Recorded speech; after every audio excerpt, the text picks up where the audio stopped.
àwa ẹ̀dá ọpẹ́ ìyìn àti gbogbo ògo àti ọlá sí ọba tó dá wa, tó mọ wá, tó mọ ìṣe ayé wa, tó ń tì wá lẹ́yìn, tó ń rà wá padà, tó ń fi àánú àtojú rẹ̀ ṣe ìkẹ́ ayé wa.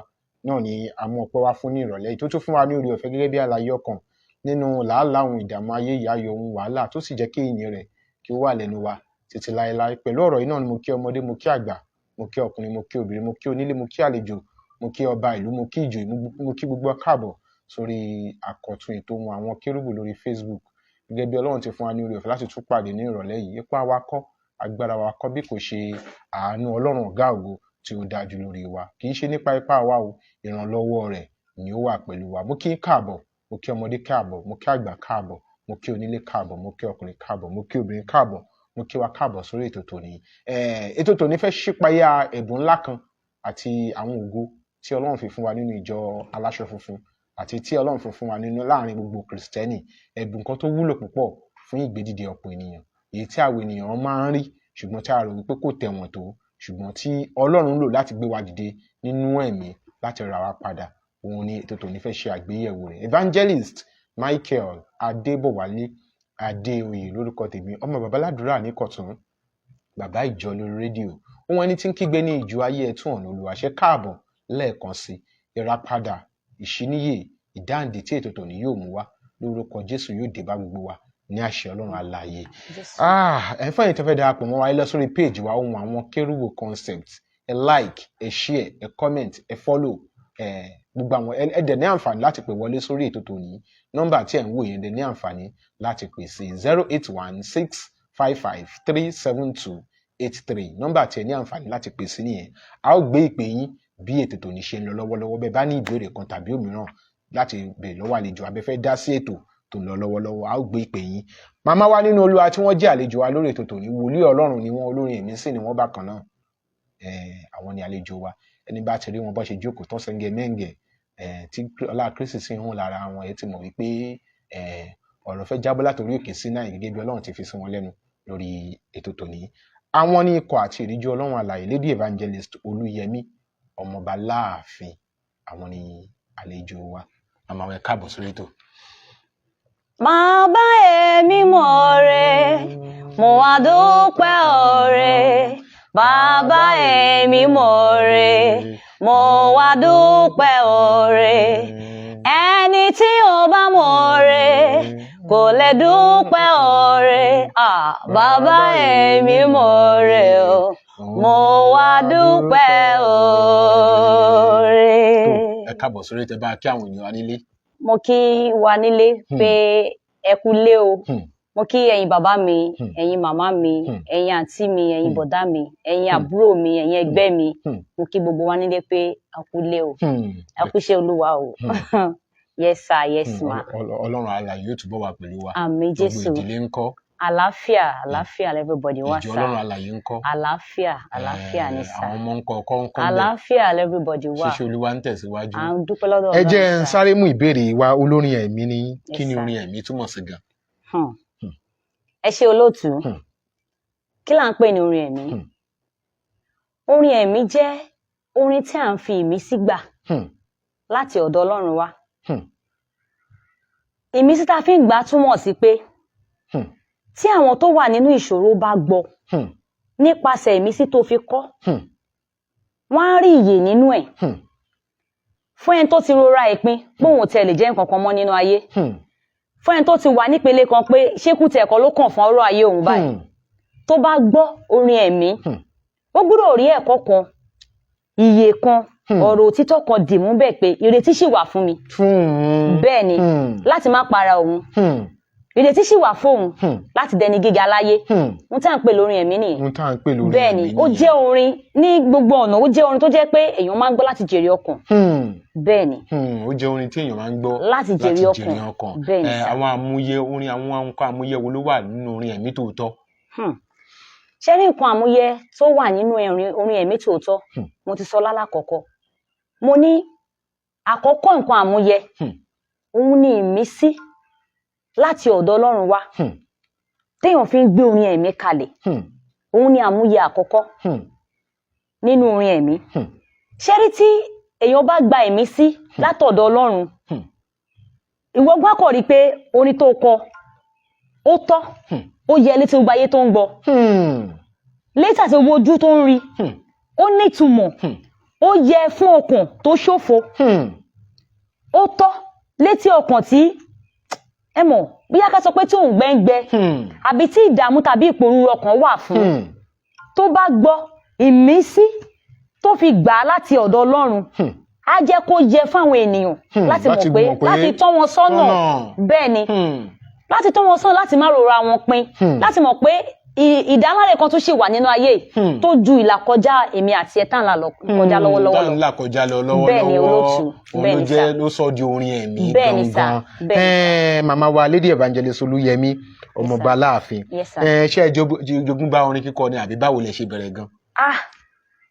nípa oore ọ̀fẹ́ Ọlọ́run mo máa ń sọ ní gbogbo ìgbà tó bá gbé mi wá sórí àwọn ètò báyìí pé lákọ̀ọ́kọ́ mo lè ní mo jogún bá iṣẹ́ orin ni bẹ́ẹ̀ ni sà torí ìyá tó bí mi lọ́mọ akọrin ni wọ́n ọ̀nà orin ẹ̀mí náà dẹ̀ ni wọ́n tọ̀ nígbà ayé wọn bọ̀ ṣẹ́ríbi tí orin dé lónìí gbogbogbò jẹ́ ti Jésù Olúwa ṣeun àánú Ọlọ́run ló kún ìjogúnbá tí mo bá because kò ṣe àwọn ìtawà bá lánàá láṣẹ ń kọ lẹ́ni orí ti kọjá pé èyí tí mo jogún bá lọ́mọ mi o bọ̀ èyí tí èèyàn jogún bá yẹn òun ní gbòǹgbò òun ní ìpìlẹ̀ bẹ́ẹ̀ ni sà òun ní àwọn nǹkan tó wà lóde òní tí ẹ̀mí mímọ́ ń gbé wá fún wa òun ní ó jókòó lé lórí èyí tá a jogún bá yẹn ló jókòó lé lórí bẹ́ẹ̀ ni sà bẹ́ẹ̀ ni sà mo lè ní mo jogún bá bọ̀ pẹ̀lú oore ọ̀fẹ́ Ọlọ́run ó jẹ́ kó túbọ̀ máa gbilẹ̀ sí ló ń jẹ́ kó túbọ̀ máa gbilẹ̀ sí bẹ́ẹ̀ ni sà kí ló dé tó wá jẹ́ pé ní gbogbo àwọn orin nígbà tẹ́yìn máa yan style sí ẹ̀yàn tàkásùfè ẹ̀yàn fò sókè kò kí n forí kanlẹ̀ tó jẹ́ pé gospel lẹ́yìn láàyò.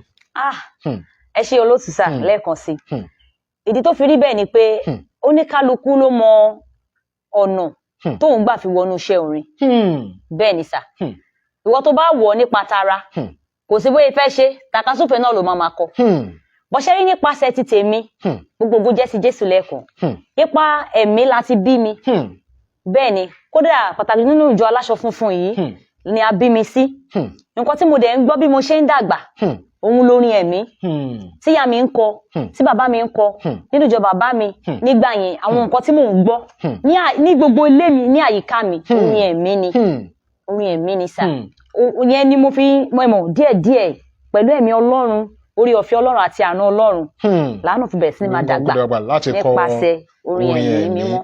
ẹ fún ẹ̀yin tí ẹ wà nílé tẹ̀ ń wò wá rí pé ẹ ti pọ̀ ńbẹ̀ dáadáa Lady Evangelist Olúyẹmí ọmọọba Láàfin òun ni àlejò wa lórí ètò tòní ara àwọn ẹ̀bùn tí Ọlọ́run fún àwa Kristẹni láti máa gbé lárugẹ pàápàá nínú ìjọ Kérúbù àti Séráfù àwọn ni ẹ̀ ń wò tẹ́ bá fẹ́ dá sétò tòní 08165537283 ní nọ́mbà tí ẹ ní àǹfààní láti pèsè nọ́mbà tí ẹ ń wò yẹn ẹ máa pèsè lọ́wọ́lọ́wọ́ bá máa gbé ìpè yín bóyá ẹ fẹ́ béèrè ìbéèrè kan tàbí òmíràn lọ́wọ́ àwọn màmá wa tí wọ́n jẹ́ àlejò pàtàkì lórí ètò tòní kí ni àwọn nǹkan tó máa ń fún yín ní ìmísí láti kọrin jáde.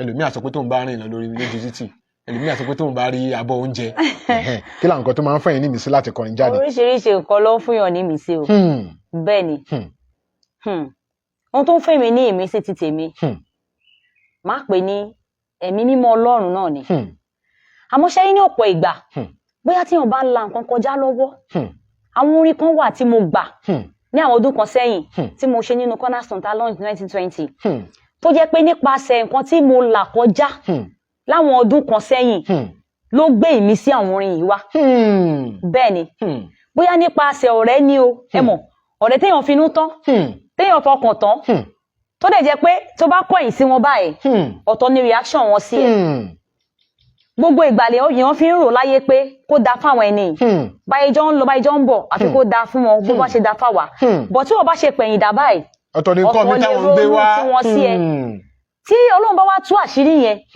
ní ọ̀pọ̀lọpọ̀ ìgbà ó máa ń gbé àwọn orin ìjìnlẹ̀ wá nígbà mìíràn àwọn nǹkan tó bá ń ṣẹlẹ̀ láyìíká mi pàtàkì jùlọ lórílẹ̀-èdè wa ní stéètì tí èèyàn wà Ọlọ́run máa ń lò ó láti gbé ìmísí wá láti ṣí mi létí láti ṣí mi níyè pé gbọ́ nǹkan báyìí ìgbà mìíràn olóòtú mi sà mo wà pẹ̀lú yín ó lè jẹ́ wàásù bóyá program tí ń bá lọ ìwàásù Ọlọ́run tí ń bá gbọ́ ìránṣẹ́ Ọlọ́run lè sọ̀rọ̀ lọ lọ́nà tó pọ̀ kó jẹ́ point kan ṣo báyìí ni máa dì mú. ló máa di orin. bẹ́ẹ̀ ni tí n bá dẹ̀ ti délé tí n bá ti ṣiṣẹ́ lórí ẹ̀ ọ̀rọ̀ ni wòlíì yìí sọ orin ńlá dẹ̀ ni ó dẹ̀ tó sọ gan ti ẹ̀ ronú lọ bẹ́ẹ̀ pé bóyá táwọn bá padà gbọ́ gan ó lè di nǹkan tó tóbi tó bẹ́ẹ̀.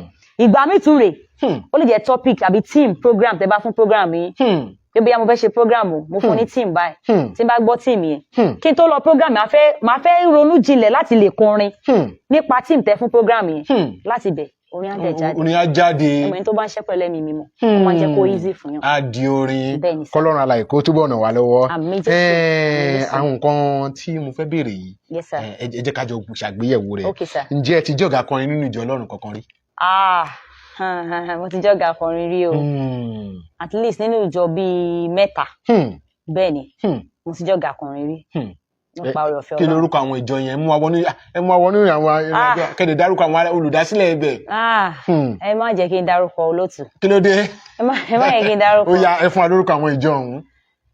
lákọ̀ọ́kọ́ mo jẹ́ ọ̀gá akọrin nínú ìjọ bàbá mi Káyọ̀dé Adégbọlá tá à ń pè ní Ọlọ́run dá kódà orúkọ ọjọ́ yẹn ni gbogbo àwọn èèyàn fi kọ́kọ́ mọ̀ mí wọ́n fi máa ń pè mí ní Yẹ́misí agbọ́ Jésù gbà yẹn tó rà gbọ́ Jésù níjọ yẹn bẹ́ẹ̀ ni mo jẹ́ ọ̀gá akọrin bẹ̀ ní àwọn ọdún kan sẹ́yìn mo jẹ́ ọ̀gá akọrin níjọ bàbá mi ẹ̀ka ti Salem tí bàbá mi Túnjí Olóyèdé Ọlọ́run fún wọn ṣe olórí níbẹ̀ mo jẹ́ ọ̀gá akọrin níjọ wọn rí mo dẹ̀ jẹ́ ọ̀gá akọrin náà nínú ìjọ movement rí bẹ́ẹ̀ ni sà ṣe ẹ padà jẹ́ ń dárúkọ bo mẹ́tẹ̀ẹ̀ta ṣá mo ti padà dárúkọ mẹ́tẹ̀ẹ̀ta bẹ́ẹ̀ ni sà ìjọ mẹ́ta tí mo ti jẹ́ ọ̀gá akọrin. ẹ jẹ́ kí n wá béèrè ìbéèrè lọ́wọ́ yín ṣé dandan téèyàn bá jẹ́ olórin ẹ̀mí ṣé dandan ni kó jẹ́ pé òun ló máa jẹ́ ọ̀gá akọrin ní ìjọ tó bá ń lọ. olóòtú mi kì í ṣe dandan. kí ló tí ò fi gbọ́dọ̀ jẹ́ dandan. kì í ṣe dandan ni kéèyàn jẹ́ ọ̀gá akọrin kó jẹ́ olórin ẹ̀mí tó ń kọrin káàkiri. bẹ́ẹ̀ ni kó tún wá jọ̀gá akọrin pé kó tún wá jọ̀gá akọrin ní church. mo yẹ wà ní church ṣé dandan kó jẹ́ pé mi ni mo máa. ṣe eré mi mo jẹ́ ẹlẹ́rìí gẹ́gẹ́ bí iṣẹ́ ìránṣẹ́ tọ́lọ́run fi fún mi. ṣe eré ọ̀gá akọrin nínú ìjọ kì í ṣiṣẹ́ kékeré bẹ́ẹ̀ ni sà. and again iṣẹ́ orin kíkọ tọ́lọ́run fi fún ẹ kì í ṣiṣẹ́ kékeré bákan náà. báwo ló ṣe fẹ́ cope ní ọ̀nà méjèèjì.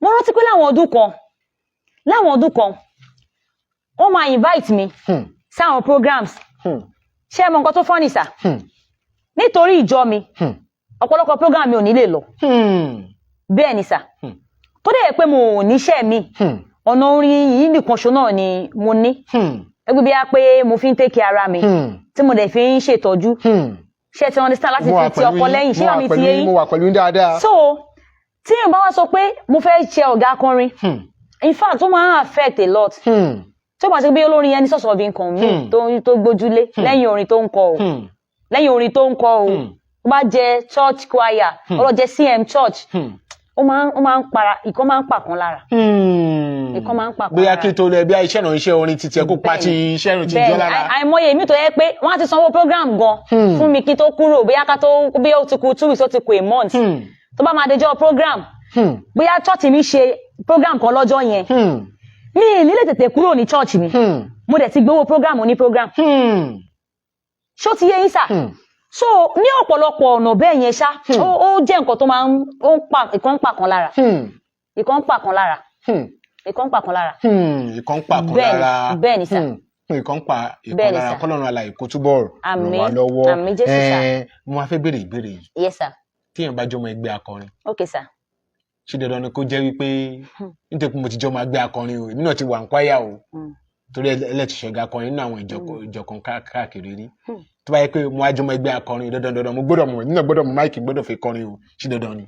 problem ta ni lóde ní nìyẹn sá tó dẹ̀ ń fọ́ ìjọ lọ́pọ̀lọpọ̀ mi fúnra mi mo jẹ́ living testimony ṣe rí ibi tí mi ìfẹ́ sọ̀rọ̀ púpọ̀. ẹ láǹfààní láti sọ̀rọ̀ lórí ètò eléyìí mi ìfẹ́ sọ̀rọ̀ púpọ̀. eléyìí ṣe tòtẹ́ ní sọ̀rọ̀ ẹ sọ̀rọ̀.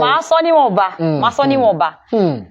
mo realize pé lóde òní gbogbo ẹni tó bá ti lóhùn mọ́rin kọ àtẹni tó yẹ pé bí orin inú ìwé ló ń pè àti kọ́ tó yẹ pé bóyá pé praise nìkan lásán ló lè kọ púpọ̀ praises àtẹni tó yẹ pé lórí ọ̀nà worship nìkan lọ́lọ́run pè wọ́ fún tó bá ti lè good díẹ̀ bí abẹ́ ọ̀nà pé kinní wàá fẹ́ sọ pé o fẹ́ ṣé dandan ni kó di microphone mú nínú church ni pé o fẹ́ sọ̀rọ̀ èdè olórin no ṣé rí ògo tá a fún Táíwò yàtọ̀ sí ti Kẹ́hìndé bọ́lọ̀ dẹ̀ ṣe ń pín ó yàtọ̀tọ̀ síra wọn kò ń ṣe gbogbo wa lọ́lọ́run fún ní oore ọ̀fẹ́ ẹ̀bùn kan náà ṣé wọ́n lélò mí tó yẹ kó farabalẹ̀ kó máa kẹ́kọ̀ọ́ lábẹ́ ẹni tọ́lọ̀ fún lórí ọ̀fẹ́ yẹn kó lè mọ̀ ju ipò tó wà yẹn lọ wọ́n á ti ra wọn bíi pé kò sí kan tó ṣe táwọn ò lè ṣe ń tẹ́ni ìdẹ́mọ̀ ẹ̀ tí mọ̀ ń tẹ́ni ti là kọjá nínú orí ẹ̀ tí là 10% ẹ̀ kọjá bẹ́ẹ̀ ni sà kò ń ṣe dandan ni kò ṣe dandan ni pé bóyá gbogbo wa ni ká di microphone nínú church. kó wọn àwọn kérúbù náà wà pẹ́ àbàgbẹ́ jẹ́ kémi náà kọrin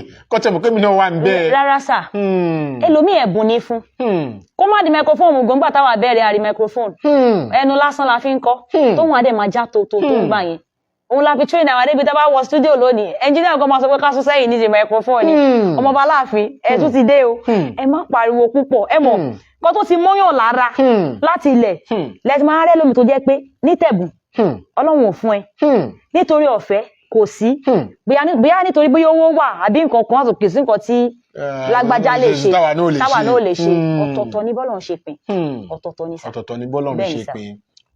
Lady Evangelist Olúyẹmí ọmọọba láàfin ni wọ́n wà lórí ètò tó ohun àwọn kérúbù lórí Facebook lónìí tá à ń ṣe àgbéyẹ̀wò iṣẹ́ ìránṣẹ́ orin kíkọ ìpè àti ẹ̀bùn tí Ọlọ́run fi fún wọn tí à ń gbọ́ látẹnu wọn tá ti ń kẹ́kọ̀ọ́ lẹ́sẹ̀ Jésù nítorí pé àwa náà ò lè mọ̀ tán bàbá ti ń gbọ́ lẹ́nu àwọn tí Ọlọ́run pè tó rán níṣẹ́ làwa náà yóò sì tún máa kẹ́kọ̀ọ́ sí.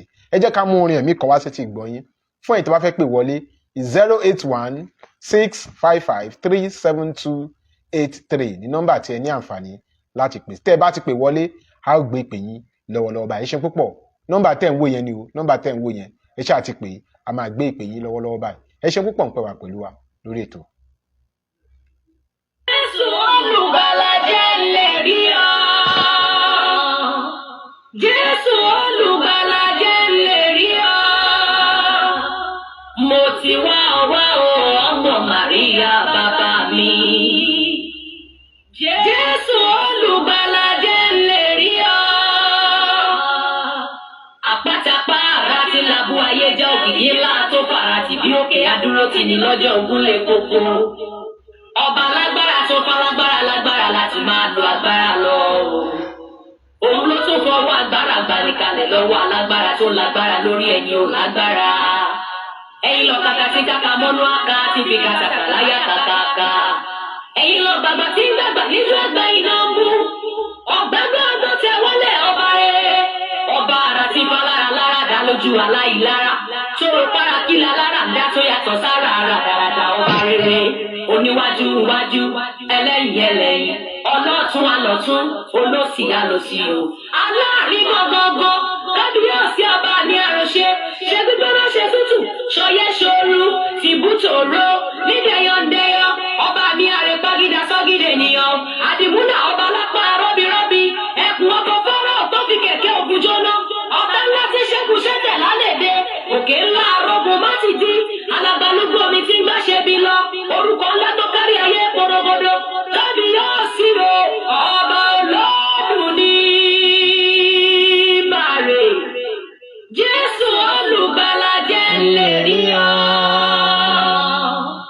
Jésù olùgbàlà jẹ́ lè rí ọ. Mo ti wá ọwọ́ ọmọ Màríà bàbá mi. Jésù olùgbàlà jẹ́ lè rí ọ. Díẹ̀ la ṣì mú wá sétí ìgbọ́ yín nínú àwọn orin tí màmá wa tí wọ́n ti ṣe òun la kàn mú díẹ̀ wá sétí ìgbọ́ yín ẹ̀kọ́ àtótónu látẹ̀kùn màmá wa. Yes sir. Ẹ ti jẹ́ kó yẹ wá pé kò ń ṣe dandan téèyàn bá jẹ́ mẹ́mbà kwaya pé kó gbé máìkì sẹ́nu kó kọrin Ọlọ́run alààyè yóò ràn wá lọ́wọ́. Àmín Jésù. Ẹ jẹ́ mú ìbéèrè yìí wá kí ló máa ń fà á tí àwọn olórin ẹ̀mí máa ń ti ṣọ́ọ̀ṣì kan dé sí ṣọ́ọ̀ṣì kan tẹ̀pẹ́ láti ṣọ́ọ̀ṣì kan wọ́n máa tójú bọ ṣọ́ọ̀ṣì kan agbọ́n pé ṣọ́ọ̀ṣì kan ní ilé ìwáyà tẹ́tẹ́lẹ̀ kí ló máa ń fà á tó máa ń rí bẹ́ẹ̀. Ìbéèrè ńlá lẹ bèèrè lọ́wọ́ mi yẹn sà. Ṣe rí ìrírí nígbà míì ó máa ń sọ ọ̀pọ̀lọpọ̀ olórin dẹni tí ò mọṣẹ́ ṣe bẹ́ẹ̀ ni kódà nínú ìjọ ìgbà míì ìjọ tí bóyá tó tẹ̀ ń forí polẹ̀ ń bẹ̀ gan tó ti ṣiṣẹ́ tó wò pé gbogbo tó ń ṣọlọ́ ló ń ṣe fún tí àwọn ìṣẹ̀lẹ̀ kan bá ṣẹlẹ̀ wà á realize pé ò já mọ́ nǹkan kan bẹ́ẹ̀ ni bẹ́ẹ̀ ni ìgbà míì tó bá dẹ̀ jẹ́ pé kí èèyàn bá ẹmọ̀ tó yẹ kí èèyàn bá ìfẹ́ tó yẹ kí èèyàn ti rí ìfẹ́ pé ibi báyìí o ibi tí mo wà rèé o tí ìlara bá dìde tí ọ̀tẹ̀ dìde tó dẹ̀ jẹ́ kí wọ́n tó lóun fún lẹ́bùn orin yìí ibi tó lóun mú ẹ lọ́gbọ̀n ò tí ì dé bẹ́ẹ̀ nínú ayé ọlọ́run tó wáyé rẹ̀ nídìí pé pẹ̀lú gbogbo bó ṣe ń ṣe gan kí ni gbogbo kò sẹ́ni tó appreciate ẹ̀ gan ṣé náwọn tó ń kúrò láti ìjọ kan sí ìjọ kan mi ò blame o bẹ́ẹ̀ ni sà mi ò blame o torí tí ìlara bá dìde àti àmì wò nígbà míì ìlara àti àmì wò pẹ̀lú ọ̀tẹ̀ iṣẹ́ ìránṣẹ́ máa fẹ́ súyàn ṣe gángbà mi wá kọ́kọ́ fẹ́ bẹ̀rẹ̀ léèrè pé ṣọlọ́run pé ẹ̀gàn ṣá ọlọ́run tí wọ́n bá rí àmì wò tí ó dẹ̀ ṣe jọ tí jẹ́ bàbá ẹ̀ ló kọ ìjọ tí bàbá ẹ̀ kọ gan ó máa rámì wò ń bẹ̀ ó máa rámì wò lóòótọ́ ká má sọ pé jọ pé ó rí mo ti lé mi lọ sínú ìjọ yìí mo lọ ń jọ́sìn fọlọ́run bẹ́ẹ̀ mo lọ ń ṣèsìn bẹ́ẹ̀ mi àti fámílì mi tí yẹn ló ní rámì wò ògo tó gbèrú gangan ló bí àmì wò ìlara àti ọ̀tẹ̀ tó bá dẹ̀ rámì wò àtọ̀tẹ̀ nídìí nǹkan tó gbèrú definitely nǹkan tó unique kọ́ ló gbèrú nǹkan tó unique kọ́ ní àgbèrú nǹkan tó unique kọ́ bí tó bá dẹ̀ wà tó bá ti fẹ́ bóyá ń fẹ́ ojú ló fi fẹ́ tán ò fẹ́ tọkàntọkàn ní òrò bí èèyàn ní any reason láti sọ pé òun fẹ́ tún dúró síbì kan èèyàn lè tẹ̀síwájú èèyàn ní àǹfààní láti tẹ̀síwájú àbútọ́ ẹ̀pọ̀ Ọlọ́run ló pa láṣẹ pé má kúrò ń bẹ̀ má fi ibi báyìí sílẹ̀ tí wọ́n ṣe pé Ọlọ́run ló sọ bẹ́ẹ̀ fún ẹ olórí ọ̀fẹ́ àti tẹ̀síwájú bẹ́ẹ̀ ni sà tí ì ṣe pé Ọlọ́run ló sọ wípé tí ì ṣe pé Ọlọ́run ló pa láṣẹ fún ẹ pé ibẹ̀ yẹn o kó o rẹ́gbin gan padà síbẹ̀ tí wọ́n ṣe pé Ọlọ́run ló sọ o ẹmọ káwọn àmì wo kan máa ń dé ìpele kan tó yẹ pé ó lè la ẹ̀mí kọjá bẹ́ẹ̀ ni sà àwọn àmì máa ń dé ìpele àwọn àmì wo kan máa ń dé ìpele tó yẹ pé ó lè la ẹ̀mí kọjá tó máa lẹ̀mí lọ táwọn èèyàn tún máa bí pé ṣé ó tán ṣé òun nìkan ló máa kọ́kọ́ kọrin láyé ṣé tiẹ̀ là kọ́kọ́ ìbádọ́ra kí wọ́n tètè fi ọgbọ́n ṣe fún àwọn tó tètè lọ síbòmí yẹn mi ò blame wọn. àwọn àmì wo kan wà tó yẹ kó lè la ẹ̀mí lọ kọ́lọ́run kó túbọ̀ ràn wá lọ́wọ́ àwọn àwo orin mélòó lẹ ti ṣe jáde. tí bá ní káyà bùkéré kódà mi ní bí a ti ní album gangan pé bí album tí mo ṣe fúnra mi bóyá ká ní 5 sí 6 bọ̀ pẹ̀lú collaboration bí a ṣe papọ̀ all together bá ti máa tó bí 10 9 sí 10. ẹ máa dárúkọ wọn ká máa rántí ọdún tá a gbé wọn jáde. 2011 ni mo ṣe ìyìn láàfin 2012 mo ṣe ẹ̀rí dábírà 2014 mo ṣe èmi ọmọ ológo fún Abíọ́dún Ọ̀rọ̀pọ̀ tọ́dún olóògbé lónìí lẹ́yìn ẹ̀ mo ṣe hàmá mi èmi àti àwọn ògbóǹtarìgì olórin àwọn èdè àsálátù Kọ́lá Bàtà olórin tí ẹ pọ̀ ẹ ṣiṣẹ́ orin kíkọ dé gbogbo bẹ́ẹ̀ náà bẹ́ẹ̀ ni collaboration náà ni o máa ṣe fún Àgbá Ọ̀rọ̀ hàmá mi lápá àkọlé orin yẹn lọ́dún náà lọ́hùn mo ṣe Ogun Àìdíbàjẹ́ èmi Ajúnilọ Mọ́lọ́lá Ajúnilọ àti àwọn táwa nínú yẹn tó bí 4 àṣeyọrí àwa tètè yẹn tó bí 4 fún solution àbí ẹni yẹn wà ní kóòtù marketer yẹn wà ní kóòtù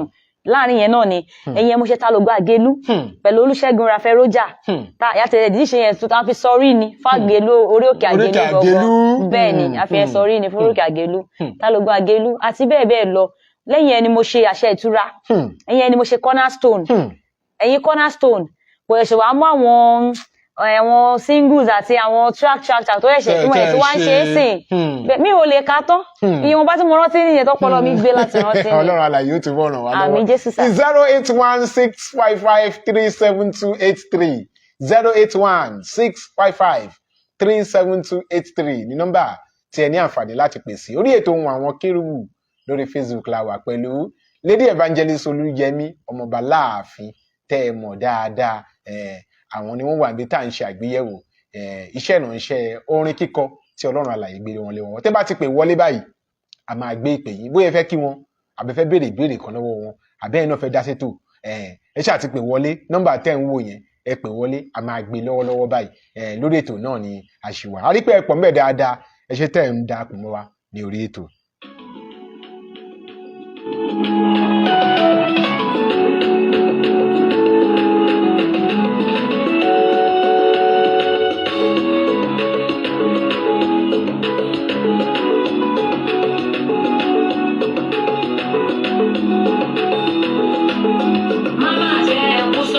mo ṣe o màmá jẹ́ kú sórí mo jìyà ọba ẹ̀rí gbọ́ ọ̀rọ̀ mi rò káyé mọ̀ yọ̀ mí o. màmá jẹ́ kú sórí mo ṣe o màmá jẹ́ kú sórí mo jìyà ọba ẹ̀rí gbọ́ ọ̀rọ̀ mi rò káyé mọ̀ yọ̀ mí o. Àtọ́kájáyé o ọba mi ò gbàgbà tí rí gbà ọba mi ò gbàgbà tí rí gbà. Olórí ayé mo tún dé òkè. Gẹ́gẹ́ bí iṣẹ́ mi. A ní ìpè kan ìpè yẹn rebete. Ọba àdánìkú ayé o. Òṣì yìí tó bá ń dáwọ́ lé mi ò kó sì mọ́nú ayé mi ò rè. Ayé ò gbọ́dọ̀ fi mí bú ọ. Ó ti tó kí ayérayé dá mi lọ́rẹ má jẹ́ pẹ́ lásán. Ikú sórí mo ṣe o màmá jẹ́ ikú sórí mo jìyà Ọlọ́run mi rò kó kí ló bí màmá jẹ́ ikú sórí mo ṣe o kí ló mú orin yẹn wá. Ọ̀rọ̀ pọ̀ lórí orin yẹn. Ẹ jẹ́ ká mú ọ̀rọ̀ yẹn. Ṣé rí orin eléyìí kankan tí mo kọ́ fi bẹ̀rẹ̀ nínú àṣẹ ìtura yìí? Ọlọ́run gbọ́. Inú àṣẹ ìtura lélẹ̀ wà. Àṣẹ ìtura lélẹ̀ wà. Eléyìí ni ẹlẹ́ṣin ńlá tà. Ẹlẹ́ṣin ńlá di tó wọ̀ tọ́tà. Bẹ́ẹ̀ ni ní Alábà àti Òṣòdì làwọn wà mákẹ́tà mi.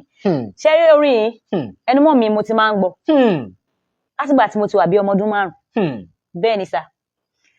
Ṣé rí eléyìí wá jẹ́ series 2 Fẹ́ẹ̀rí Dábírà tí mo kọ pé àṣàlìyá o àṣàlìyá àtù tí mo ṣe ní 11 years ago.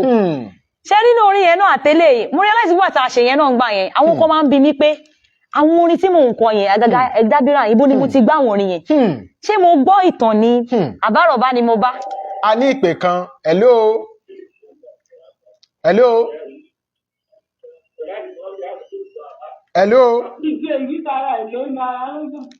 Hello ma. Hello.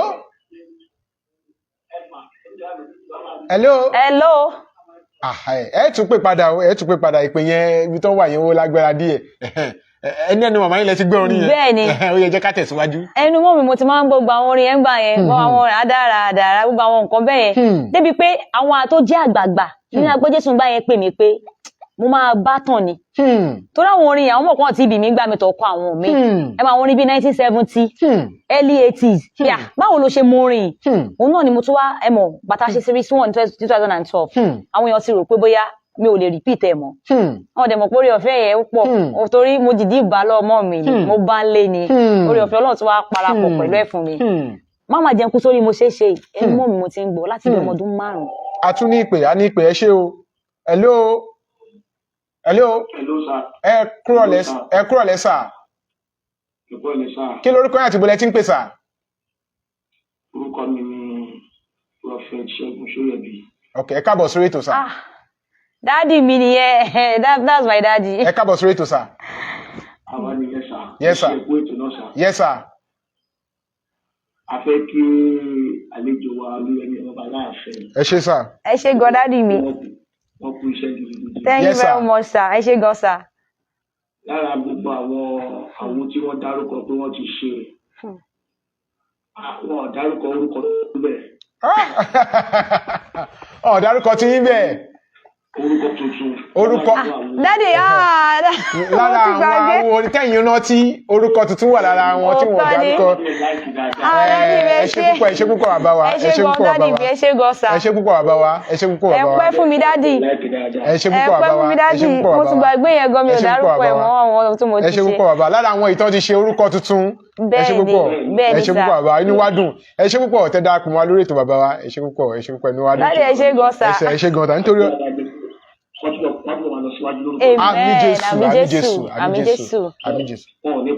Àmín Jésù. Àmín Jésù.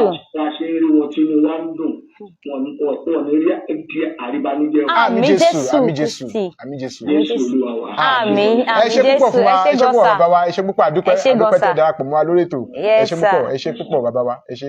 08165537283 nọ́mbà tí ẹ̀ ń wò yẹn lẹ ní àǹfààní láti pè. Tẹ́ bá ti pè wọlé a ó gbé ìpè yín. Ẹ ń sọ̀rọ̀ nípa àtún ní ìpè míì a ní ìpè mìíràn.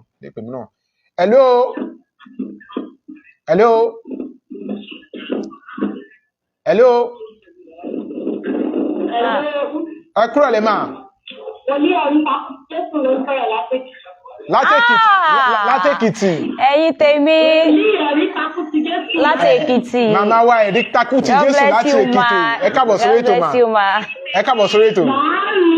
God bless you ma. God bless you ma. God bless you ma. Ẹ kú ṣe Olúwa ma. Ẹ ṣé gan ma. Ẹ ṣé gan ma. Ẹ ṣé gan ma. Ẹ ṣé tẹ́ darapọ̀ mọ́ wa lórí ètò. Mo appreciate kọ́ yín ma. Ẹ ṣé gan ma. Ẹ ṣé gan ma. Ẹ ṣé darapọ̀. Àmín Jésù. Àmín Jésù ma. Àmín Jésù ma. Àmín Jésù ma. Ẹ ṣé gan.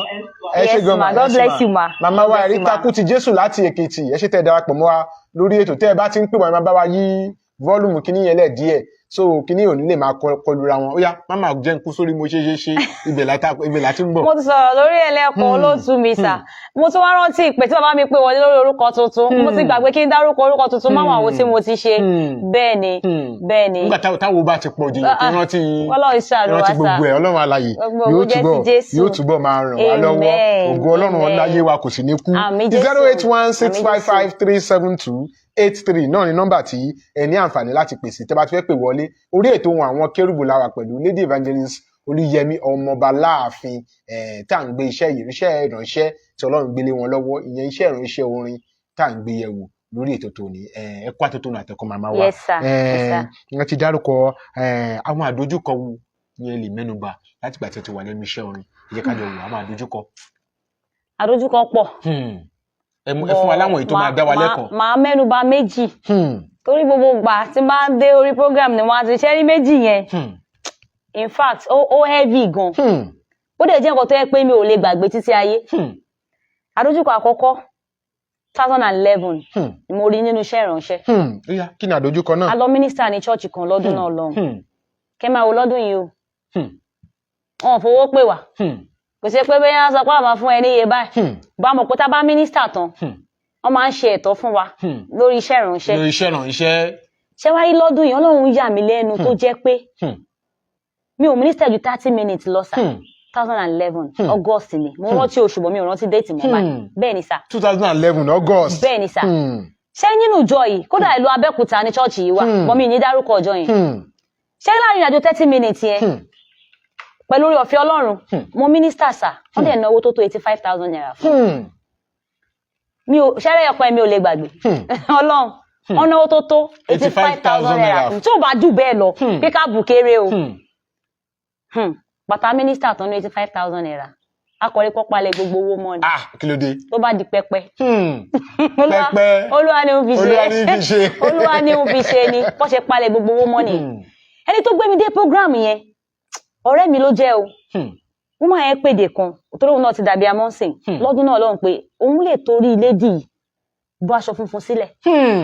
Ó dáa òun ò ní kẹ́ fún àǹtí Yẹmí 20,000 bó jẹ́ 10,000 naira bó jẹ́ 10,000 naira tó o bá náwó ìfáǹtì yìí nǹkan tó àyè fáǹtì lówó mọ́tò wọ́n ṣẹ̀ṣẹ̀ ń lọ bá mi tọrọ owó mọ́tò nífẹ̀ẹ́rẹ̀ ọjọ́ yẹn ni kí tó wá rẹni tó fún wa ní 1,000 naira 50 naira 20 lọ́kàlẹ̀ mi lọ́wọ́ lọ́jọ́ yẹn mo dó star church yẹn mo dẹ̀ ń ké Ọlọ́run mo sunkún pé àwọn èèyàn yà nǹkan gan o gbogbo sí Jésù ni ìyẹn wá kéré síbẹ̀ that same day ọkọ mi ní machine kan tó fi máa ń gbé wa kiri ńgbà yẹn kẹlúkẹlú ẹ máa wọn ọ̀kadà livan láyé gbà yẹn ìṣòro yìí kan náà ni mo wá o ọkọ mi sáré gbé mi wá yẹn lóru àwọn lọ program kan wọn lọ ṣe MC ní program kan pàtó di fẹrẹ tó máa gbé mi ọkọ dé àwọn ń ròyìn nǹkan tó ṣẹlẹ̀ ní ibi tá a lọ ni tó ṣẹlẹ̀ mo wáyé báyìí ọ̀hún jẹ́ ká mú 1 naira kúrò ń bẹ́ẹ̀ o gbogbo jẹ́ ti Jésù o ṣé rí dá ṣe àárọ̀ ọjọ́ yẹn gangan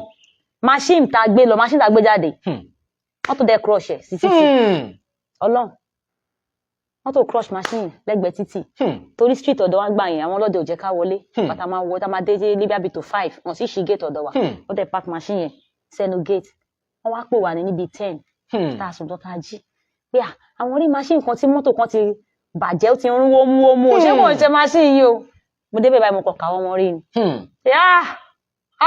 lórí iṣẹ́ ìrànṣẹ́ tá a lọ ṣe. mi ì tún gba 1 naira o mi ì tún gba 1 naira lórí ìrìn àjò tí mo lọ yìí ìyẹn làkọ́kọ́. Ìkejì wọ́n gbé wa lọ mínísítà ní Ìpẹ̀tù Ìjẹ̀ṣà ní 2016 Ọlọ́run ló ní ọ̀tá bọ̀ ní fọ́ parí mi lọ́jọ́ Ọlọ́run fẹ́ mi ni ó fẹ́ mi ó yẹ mọ̀ pé ẹnu mo ṣe fẹ́ fi yìn ìránṣẹ́ Ọlọ́run lọ́lọ́run lò fún ayé mi lọ́jọ́ yẹn báyìí fẹ́ wọnú mọ́tò ẹ bèrè pé tó la gbà lórí ìrìn àjò ọjọ́ èlò lẹ 4,000 naira gbà. mo mélégbè kan dání 2016 mo mélégbè kan dání a lọ play níbẹ̀ torí mẹ́rin tó ṣe program bí àbúrò ló jẹ́ sí i kò ṣe tí mo lè sọ pé fún mi ní iye báyìí ó dẹ̀ ṣe lọ́ńchì ni a ṣe tán iye tó hàn tí mi ẹjọ́ kí ni mo fẹ́ sọ mi sáà ní ibùsọ àbí mo fẹ́ fà láṣọ ya abọ́sí tí a fẹ́ wọ mọ́tò pásítọ̀ àti ìyàwó ẹ̀ mi fẹ́ wọlé báyìí ìyàwó pásítọ̀ yẹn kọ̀ rọ mi ni tọ́ ètì mi báyìí mi dẹ̀ lẹ́mi wàhálà náà wọ́n rọ yín sẹ́gbẹ̀ngbẹ̀ ẹ̀kọ́ ìgbà sọ́n járe gbogbo ara mi náà dẹ̀ ju gbẹgbẹrẹ báyìí náà lọ bẹ́ẹ̀ ni àwọn olórin yìí ti dé bẹ́ẹ̀ ni olóòtú ọmọ fojú gbẹ kọlọkọlọ. ọ̀pọ̀ kí mo tún gbá mo dání o mo nurse third born mi ni mo nurse lọ́wọ́ ń gbà yẹn tọmọtọmọ ẹ̀yìn mi ló tì mí dànù mo dẹ̀ rọra wọ́ sẹ́yìn mo yẹ sún sẹ́yìn ẹ̀ báyìí ọkọ woman ikọ̀ wọlé ni ó jẹ́ ìránṣẹ́ Ọlọ́run àṣọ Ọlọ́run ré ewu ńlá lórí mi lọ́jọ́ yẹn àti ìrìnrìn 5 minutes àti ìrìnrìn 5 minutes tọ́tà àbọ̀ wọlé sínú mọ́tò wa ọkọ̀ woman ìgangan ló fi ẹnu báyìí ló fi gbà ìmọ̀ ẹ̀ Ọlọ́run torí ohun tó bá ń là kọjá ń gbà mí kò dá kí èèyàn máa react kódà kí nǹkan yẹn má tẹ́ ẹ lọ́rùn wọ́n sáà ti máa sọ̀rọ̀ ṣùgbọ́n ọmọ Ọlọ́run tó pè ẹ́ dà Ọlọ́run máa jà fún ẹ Ọlọ́run máa jà fún ẹ ara mi domi jọ ẹ ara mi domi. lára àwọn àdójúkọ tí ẹ ti là ìkejì ni ó pọ̀ bọ̀ méjì tí mo lè. ọjọ́ wo ni ní dùn jù wípé mò ń kọrin gẹ́gẹ́ bí olórin ẹ̀mí ọjọ́ ò lè sọ wípé mò ń kọrin o gẹ́gẹ́ bí olórin ẹ̀mí lónìí inú mi dùn ọjọ́ ò lè sọ bẹ́ẹ̀. olóòtú mi ẹ ṣé gan sà Ọlọ́run àti bàbá mi a máa fún yín ṣe àmín ọjọ́ tínú wa dùn náà pọ̀ bẹ́ẹ̀ ni nínú iṣẹ́ ìránṣẹ́ látọdún tí mo ti ń bá bọ̀ mélòó ni a fẹ́ sọ mélòó la fẹ́ kà nínú Ìyìn Adépèdé ọjọ́ tínú mi dùn pọ̀ Ọlọ́run ò jẹ́ kí n rántí àwọn ọjọ́ tó yẹ pé ala nǹkan tó pọ̀ kọjá nítorí ó fi ọ̀pọ̀lọpọ̀ nǹkan ó fi dí fún mi láwọn ìgbà mìíràn ṣé tìgbéyàwó pẹ̀lú ọkọ ni mo fẹ́ sọ ni àbí táwọn ọmọ aláyọ̀ tọ́lọ́run fi fún mi mélòó ni mo fẹ́ kà mélòó ni mo fẹ́ sọ mo dúpẹ́ lọ́dọ̀ Ọlọ́run ọ̀pọ̀lọpọ̀ ìgbà Ọlọ́run máa ń dùn mí nínú lórí iṣẹ́ ìránṣẹ́ mi. Olúwa ṣeun Olúwa ṣeun Jésù ṣeun sá. 08165537283 ni nọ́mbà tí ẹ ní àǹfààní láti pè tẹ́ bá ti pè wọlé a máa gbé ìpè yín lọ́wọ́lọ́wọ́ báyìí ẹ ṣé púpọ̀ pípẹ́ wà pẹ̀lú wa lórí ètò.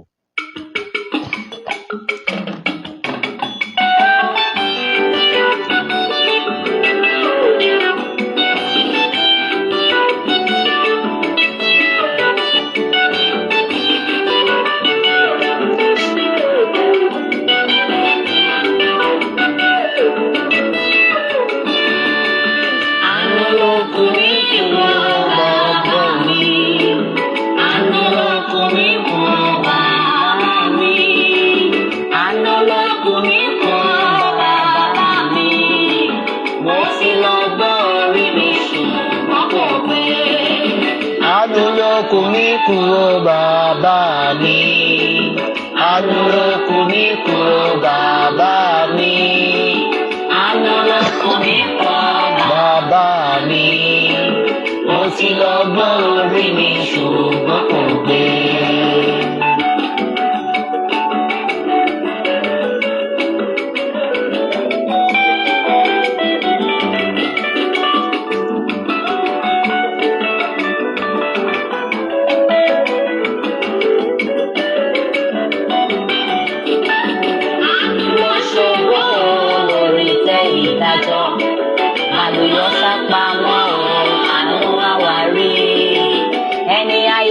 Sílẹ̀ o adi favourite wọn a ló lè ṣe yìí o bíbọ̀ ni àánú ayé mi àlàmọ̀ tó mọ mi táyà tọmọ ṣiṣẹ́ mi o àánú là ń tọrọ ọmọ iṣẹ́ tàbí mi o fàánú wá wá rí àánú tí olópin mọ̀ ń tọrọ lọ́dọ̀ rẹ̀ aláwo tán ayé mi o jọ̀wọ́ dìde o.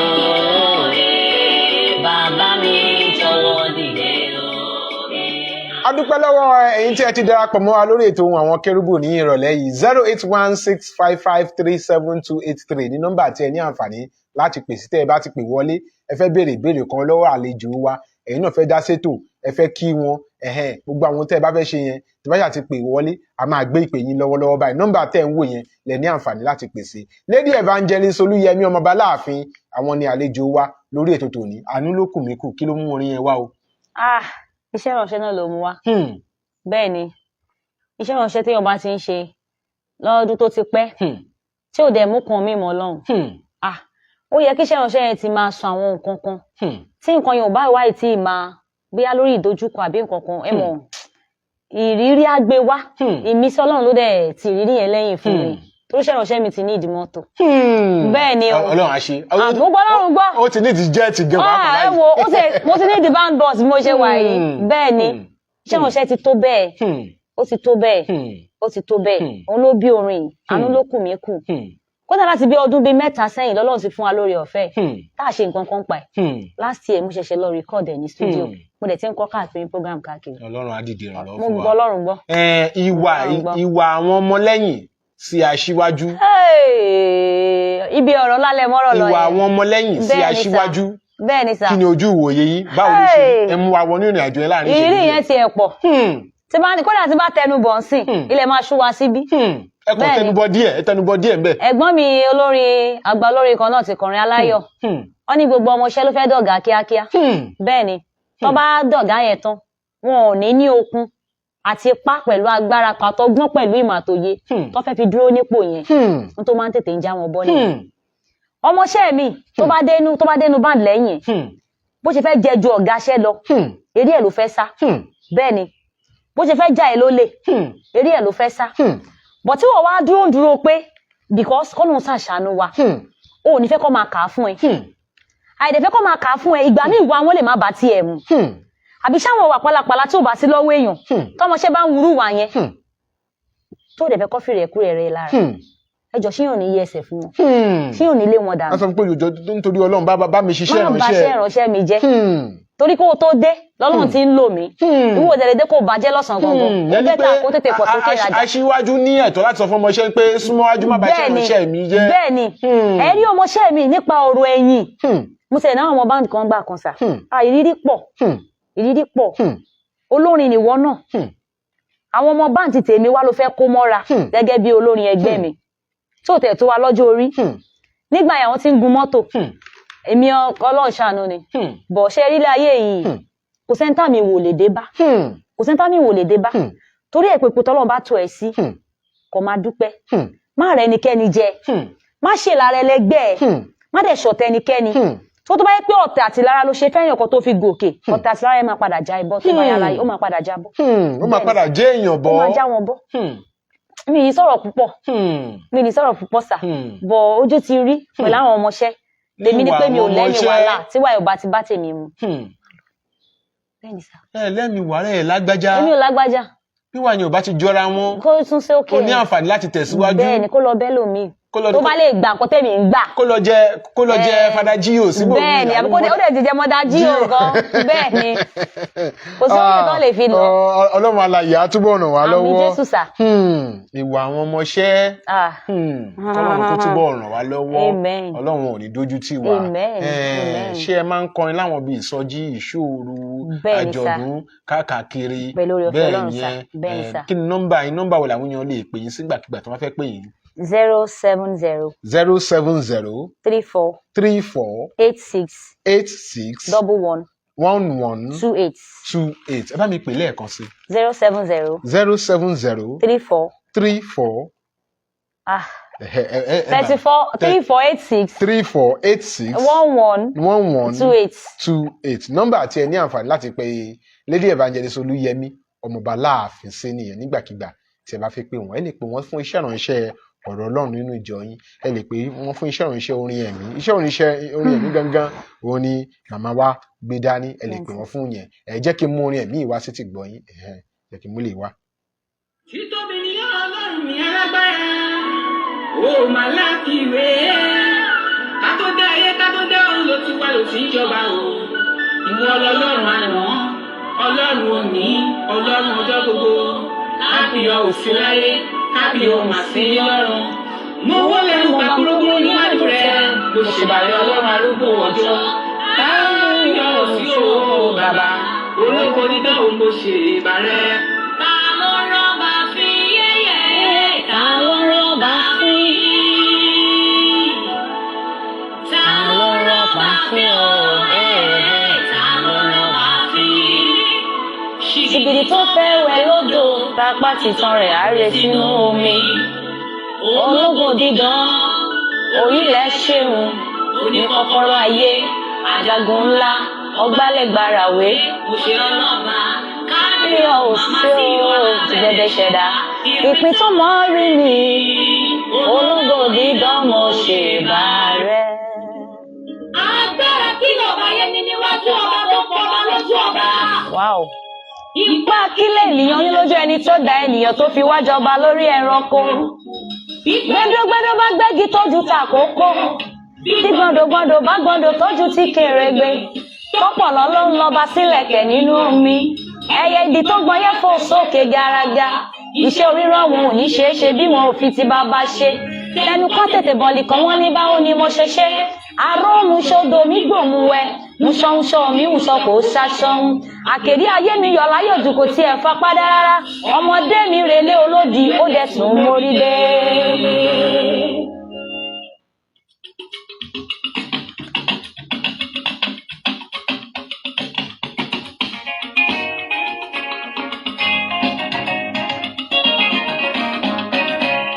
Bàbá mi,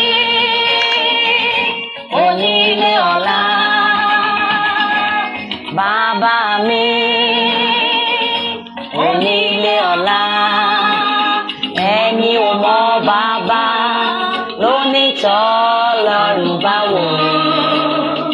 Ẹni forí balẹ̀ kábíyèsí o mo ṣe bà rẹ̀.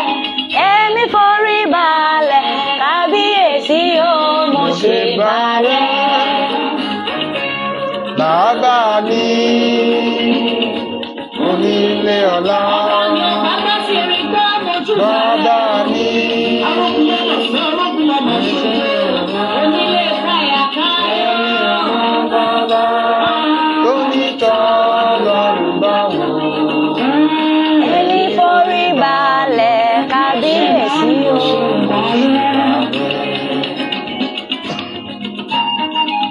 Bàbá mi, ọ̀rọ̀ gbòsígbò nínú ọ̀rọ̀ àpáta tí ò ṣe é bomi pa.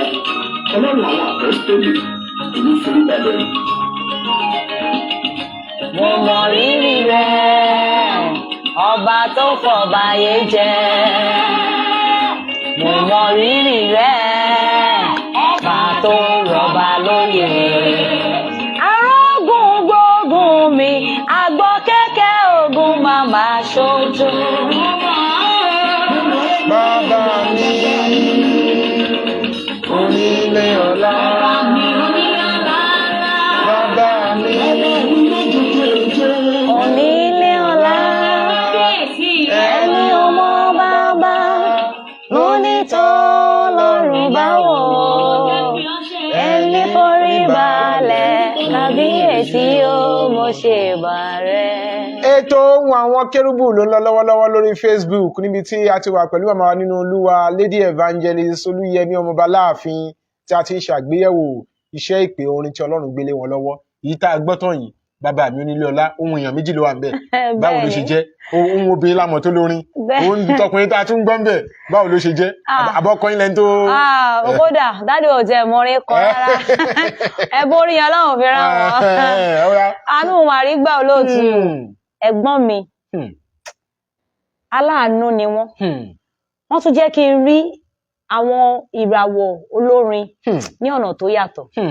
Ohun èmi àti Dáre Melody lẹ́ ń gbọ́ yẹn sá. Bàbá wa Dáre Melody là ń gbóhùn wọn yẹn. Bẹ́ẹ̀ ni sá. Mo ráàánú gbà ni o. Ọlọ́run mo ráàánú gbà ni. Àwọn náà ń kí Ọlọ́run ní pẹ̀jọ yẹn. Bẹ́ẹ̀ ni sá. Bẹ́ẹ̀ ni sá. Bàbá wa Dáre Melody. Èmi àti wọn lájọ ṣe lé. Kí ló mú orin yẹn wá? Ọpẹ́ ló mú wá. Èyí ló go sọ́lọ́run. Mo wò yíká ọdún náà program kan la lọ ṣe. Bẹ́ẹ̀ ni la lọ ṣe.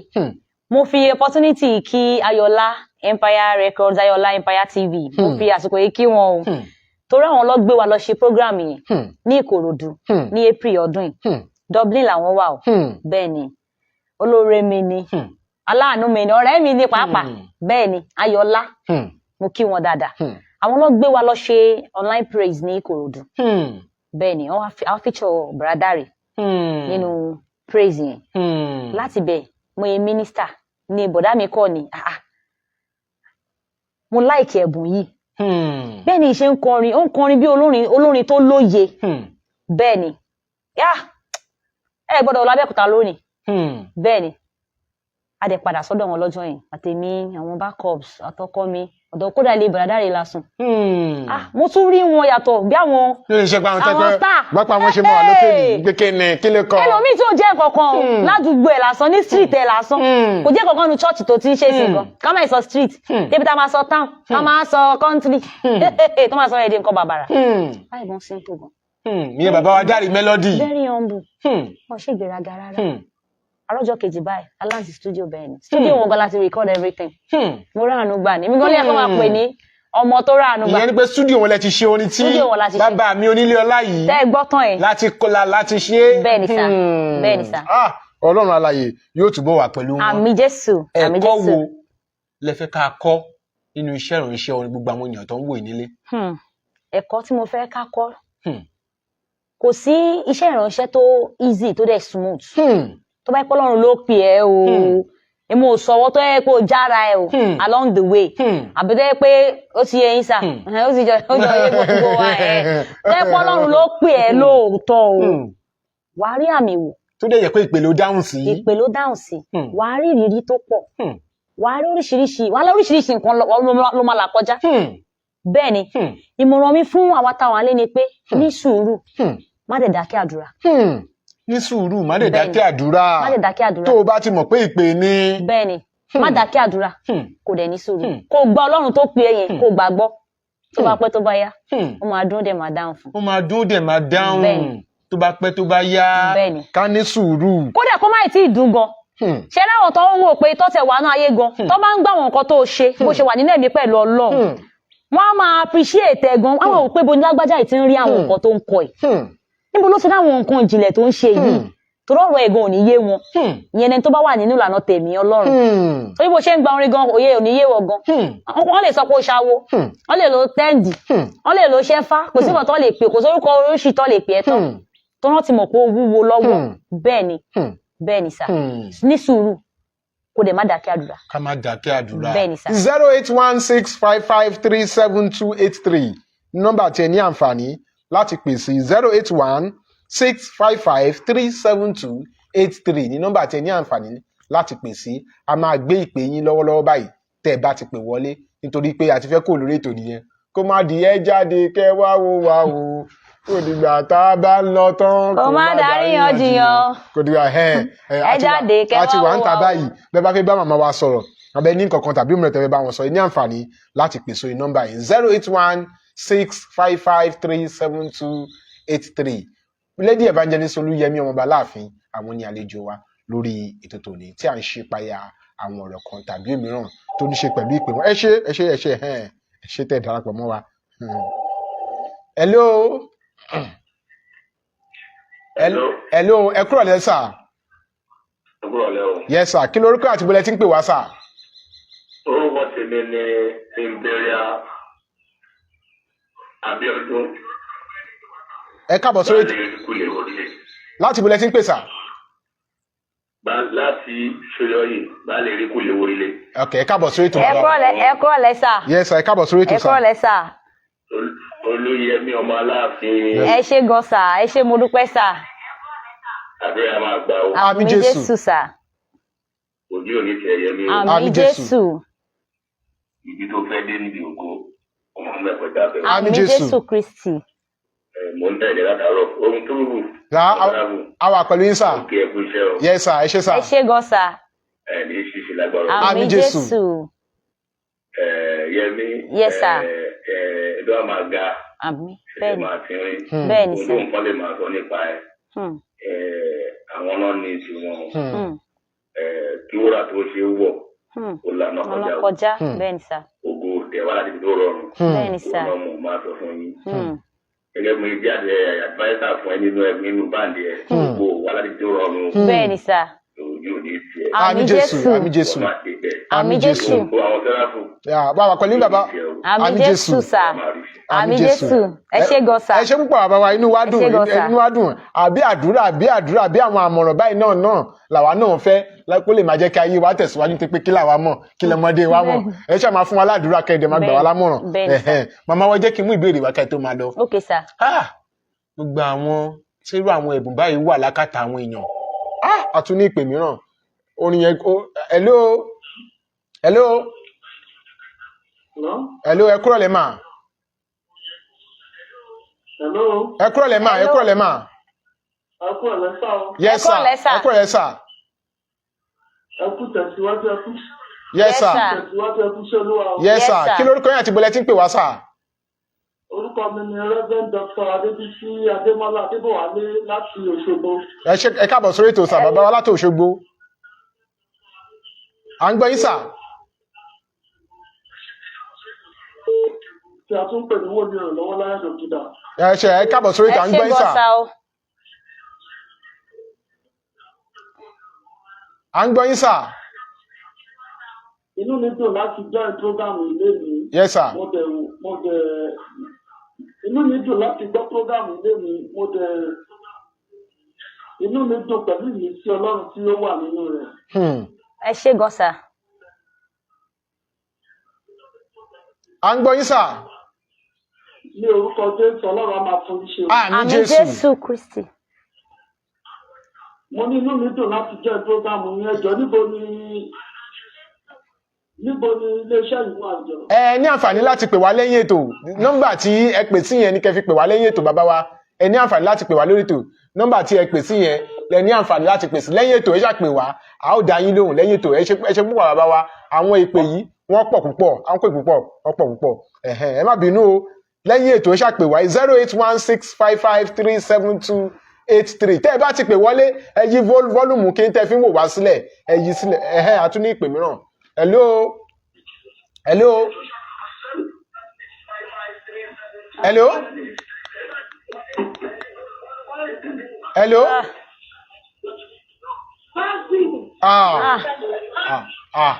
ẹ bá wa tún ẹ má bínú tẹ́ bá ti fẹ́ pè wọlé ẹ ṣe bá wa yí nǹkan tẹ́ fi ń wò wá sílẹ̀ so a lè jọ gbéra dáadáa àwọn tí irú ẹ̀bùn báyìí tó wà lákàtà wọn tí wọ́n dẹ̀ ń wò pé àwọn ọmọ yìí ní ẹ̀bùn yìí ó ní ẹ̀bùn yìí kí ni àmọ̀ràn yín fún irú àwọn ènìyàn bẹ́ẹ̀. Àmọ̀ràn mi fúnra àwọn èèyàn bẹ́ẹ̀ ò pọ̀ kò dẹ̀ le.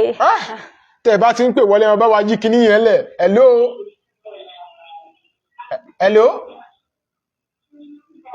ẹ kúrọ̀lẹ́ mà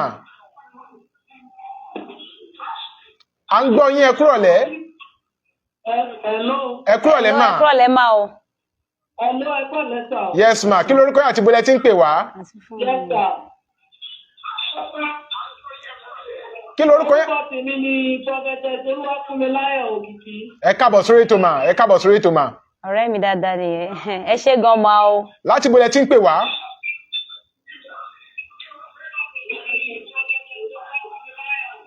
Láti bọ́lẹ̀ tí ń pè wá mà. Yes sir. Ìyá àjọ ọmọ Báláàfin. Wọ́n ń gbọ́ yín dáadáa. Ẹ gbàdúrà mà. Ibi tó yẹ ká dé ní rere, àwọn adébẹ̀rù. Àmín Jésù Kristi. Àmín Jésù. Àmín Jésù. Àmín Jésù. Ẹ ṣé màmá wa tó ń pè láti ọ̀nà jíjìn yẹn tẹ́ ẹ bá ti ń pè wá ẹ máa bá wa yí kinní yẹn lẹ̀ so that ohun àwọn orin yẹn ò ní máa kọlura wọn àti pé bá a ṣe ń sọ̀rọ̀ bí ẹ̀ ń dúró de ohun yẹn lọ́hùn kẹ́yìn tó lè fèsì ẹ má bínú àwọn tó ní ẹ̀bùn kí ni àmọ̀ràn yín àti pé máa lọ nìyẹn. Àmọ̀ràn mi ò pọ̀ bí mo sọ lẹ́ẹ̀kan ojú pé. Ìpè yìí tún wọlé. hello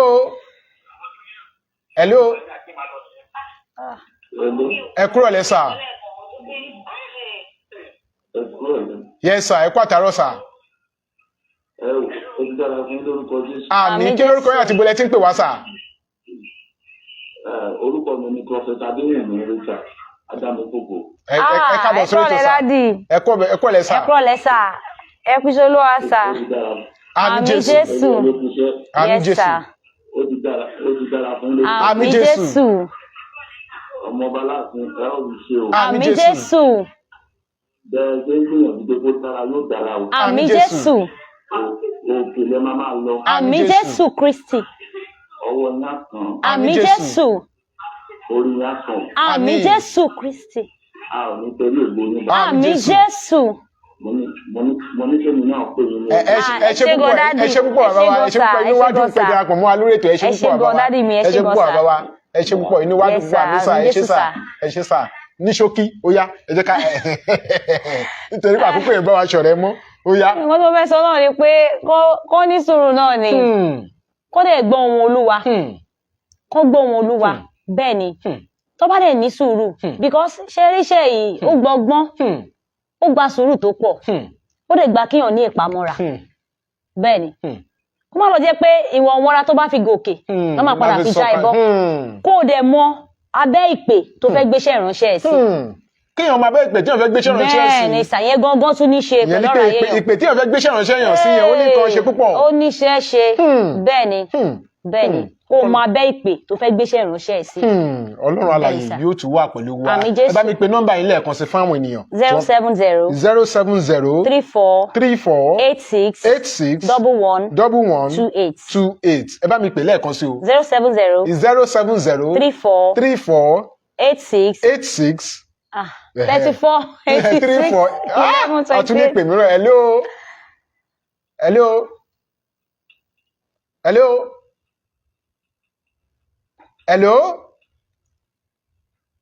hello ìpè yẹn kàn wá ń bẹ ẹni tí ó ní pè yẹn wọn sọ̀rọ̀ ẹ bá mi tún nọ́mbà yẹn pè lẹ́ẹ̀kan sí.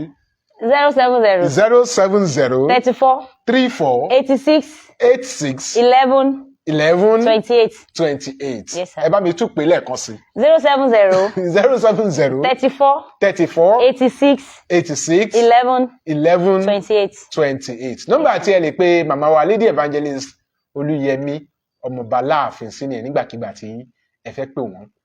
A dúpẹ́ lọ́gbọ́ ẹni tí ẹ darapọ̀ mọ́ wa lórí ètò yìí kálé ó kókó ó dé Àdó Èkìtì ó dé Ìbàdàn ó dé Èkó a dúpẹ́ gbogbo ẹni tí ẹ ń wò wá jákèjádò gbogbo orílẹ̀-èdè Nàìjíríà àti láwọn ibi tí mo tẹ̀ torí international number kan mi ilé gbé ní o mo ṣe gbé báyìí ṣe lórí bákan wọ́n ṣe pẹ́ẹ́pẹ́ẹ́ ẹ má bínú ibi tí ẹ wà yẹn jìn ṣe pé across the sea ni ẹ ti pè wá yẹn nǹkan tó fà á nìyẹn ẹ ṣe púpọ̀ ń pẹ́ darapọ̀ mọ́ wa lórí ètò tòní. Evangelist Michael Adébọ̀wálé Adéoyè lórúkọ tèmi ọmọ bàbá ládùúrà ní Kọ̀tún bàbá ìjọ lórí rédíò ohun ẹni tí ń kígbe ní ìjọ ayé ẹtún ọ̀nà Olúwa ṣe pẹ̀lú Lady Evangelist Olúyẹmí ọmọọba láàfin ni àjọ wà lórí ètò tòní ṣe pé nígbà tí mo fẹ́ pè ilé ẹ̀kan mo sọ pé wòlíì Ọlọ́run ni ó yá ẹ fàdúrà ẹ jẹ́ ká fàdúrà parí ẹ gbàdúrà fún ká fi parí ẹ. Orúkọ Jésù. Àmín. Agbára ẹ̀jẹ̀ Jésù. Àmín. Olúwa dá ògo àtọlá padà fún ọ. Ó ṣé bàbá. Torí ìwọ ló mú abẹ̀rẹ̀ láyọ̀. Bẹ́ẹ̀ni. Ó mú aparí láyọ̀. Ó ṣé bàbá. Olúwa gba ọpẹ́. Àmín. Ayérayé ẹgbà yín wa. Àmín. Àwa fi prógráàmù àwọn kérúbù ilé ọlọ́wọ́ Olúwa túbọ̀ máa mú wọn tẹ̀síwájú. Wọ́n ṣe ń gbé prógráàmù kalẹ̀ yìí Olúwa túbọ̀ máa mú wọn tẹ̀síwájú. Gbogbo etí tó bá ń gbọ́ ohùn yín tó ń gbọ́ prógráàmù yín lórúkọ Olúwa ètò yìí á máa so èso ìyè nínú ayé wọn. Àwọn àlejò tẹ̀dẹ̀ ń gbé wá náà lórúkọ Olúwa iṣẹ́ ìránṣẹ́ wa máa túbọ̀ tẹ̀síwájú. Ohun gbogbo tó yẹ wáyé iṣẹ́ ìránṣẹ́ kó Olúwa kó yọ̀ǹda ẹ̀ fún wa. Ẹ̀yin tẹ́ wá ń wò wá tẹ́ ń gbọ́ wa nílé lórúkọ Jésù gbogbo ohun tó ń bà yín lọ́kàn jẹ́ ayérayé ó bu òróró ìtura sí. Gbogbo ohun tó ń dà yín lọ́kàn rú Olúwa yanjú ìṣòro náà. Ẹ máa wá tẹ̀yìn tọpẹ́. Ẹ wá tẹ̀yìn tẹ̀rí. Jésù Olúwa wa. Àmín àmín àmín lórúkọ Jésù. Gbogbo ẹ̀yin tẹ́ ń pè wá à ń rí pé yín o à ń rí pé yín ẹ má bínú àkókò ọjọ́ òṣè musolókùn àbá musolókùn ṣùgbọ́n kò ṣe musolókùn àjò sílé dùn títí kó nílé má padà sílé ẹ jẹ́ tún mú orin ẹ̀mí yẹn wá láàrin ìṣẹ́jú kan bí a tẹ̀ bá pè wọlé ká tún gbé pè 08165537283 ní nọ́mbà tí ẹ lè pè sí. Ayé mi ò pa mí lẹ́kọ̀ọ́, má fàyè mi ò ní mí lára, má fàyè mi ò jẹ mí níyà o. Má fàyè mi ò pa mí lẹ́kọ̀ọ́. Má fàyè mi ò ní mí lára. Hello. Ẹ kúrọ̀lẹ́ mà. Yes ma, ẹ kúrọ̀lẹ́ mà. Ẹ̀kọ́ mẹ́ta pèsè ta. Yes ma. Yes ma. Kí lorúkọ? Ayọ̀lá Mọ́tòṣọ́ ń pọ̀rọ̀. Láti bó ma. láti Dublin nípa o. ẹ káàbọ̀ sórí ètò màmá wa màmá Ayọ̀lá Ọmọ́tọ̀ṣọ́ láti Dublin ẹ káàbọ̀ sórí ètò mà. Bẹ́ẹ̀ ni Ayọ̀lá Empire TV. ẹ káàbọ̀ sórí ètò mà. God ẹ káàbọ̀ bless sórí you ètò mà. my sister. ẹ káàbọ̀ God sórí bless ètò you mà. ma. ẹ ṣé gan ma. Yes sir. Yes. Mo ní kí àǹtí ẹ̀mí ni o. Ẹ ṣé. The Lord will continue to strengthen you. Amen. Amen. In Jesus' Ẹ ṣé name. púpọ̀. Thank you very much, Ẹ ṣé ma. púpọ̀. Higher you go in the name of Jesus. Amen. Amen. Ẹ ṣé púpọ̀. Amen. Ẹ ṣé Thank you very púpọ̀, ma. much, ma. Thank you ma. God bless you, ma. Yes ma. Yes sir. Ẹ ṣé gan ni sir. Adúpẹ́ lọ́wọ́ yín náà sir. Yes ma. Ẹ ṣé gan o. Ọlọ́run kẹ́rù àti sáfù ní ká dúpẹ́ lọ́wọ́ rẹ̀. Ẹ ṣé púpọ̀ màmá wa. Inú wa dùn pé darapọ̀ mọ́ wa lórí ètò. All right. Ayọ̀ Alright, sir. ẹ ṣé ma. Yes ma. Yes, ma. Ayọ̀ tí inú ò ní Yes, ma. bíbàjẹ́ màmá wa Ayọ̀ọ́lá láti Dublin tí wọ́n darapọ̀ mọ́ wa lórí ètò tòní. Ẹ ṣé púpọ̀ pé wà pẹ̀lú wa.